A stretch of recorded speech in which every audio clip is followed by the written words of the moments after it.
आसंता 20 तारिखर आरंभ हो विधानसभा शीतकालीन अधिवेशन अधिवेशन 40 दिन धरी चलिब शनिवार रविवार रे भी कार्य करिबो बोली बाचस्पति सूर्यनारायण पात्र कहिसंती। एहा पूर्व 17 रु 19 तारिख पर्यंत विधानसभा परिसर को प्रवेश करथवा समस्तक कोविड परीक्षा कराजिबो। नवेम्बर 20 रे अतिरिक्त बजेट उपस्थापित हेबो।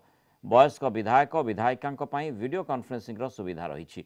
बीएमसी द्वारा प्रतिदिन विधानसभा परिसर को सैनिटाइज कराजिबो। पूर्व अधिवेशन रे कोविड पई जो नियम होइतिला चलित अधिवेशन रे ताकू पालन कराजिबो। तेबे प्रश्नकाल रहिबो ना नाही ताहा एपर्यंत निष्पत्ति होई नथिबा कहिसंती बाचस्पति।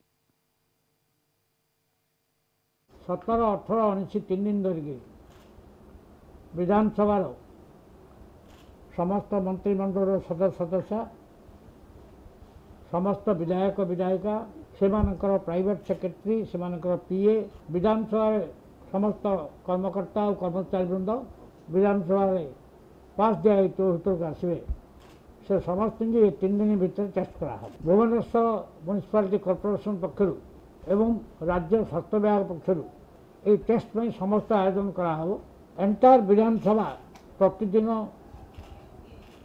आरंभ शेष पर्यंत एंटायर सेशन जाक प्रतिदिन म्युनिसिपालिटी कॉर्पोरेशन जरिया आमर बाहर भीतर समस्त अंचल सैनिटाइज हम।